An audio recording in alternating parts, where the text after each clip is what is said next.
Mga bunso, gusto mo mag-relax sa isang Bali-inspired villa pero hindi mo kailangan lumayo? Private pool, floating breakfast at spa? Tara dito sa Pampanga! Hi mga bunso, ako si Saxiken at today ipapakita ko sa inyo isang Bali-inspired staycation spot dito lang sa Pampanga, ang Fabrica Villas Dining at Calem Spa. Relaxing, IG-worthy at perfect na escape para sa iyo. Tignan mo to bunso! Eleganteng tropical interiors, cozy vibes, at syempre, sarili mong private pool. Pang-relax, pang-chill, at pang-IG. Pero kung trip mo maki-hangout at mag-swimming with friends, meron ding common pool na super chill. Mga bunso, ibang level ang floating breakfast sa sarili mong pool. Sobrang aesthetic, parang pang-travel vlog. Dito pa lang, sulit na sulit ang staycation mo.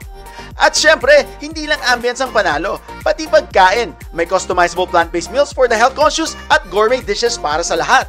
Mga bunso, mapapaulit ka talaga sa food dito at sobrang chill ng vibes. At kung gusto mong i-level up ang relaxation, Calem Spa ang bahala sa iyo. Dito, parang nirestart ang buong katawan mo. Ito yung tipong babalik-balikan mo. So bunso, kung gusto mo ma-experience ang Bali-inspired luxury staycation na hindi mo kailangan lumayo, dito ka na sa Fabrica Villas and Dining at Calem Spa. Nasa Pampanga lang yan. Relaxing, IG-worthy at super sulit. Like, share, and tag your tropa na isasama mo dito. Tara bunso, book mo na yan. Ako si Saxiken and see you on our next staycation.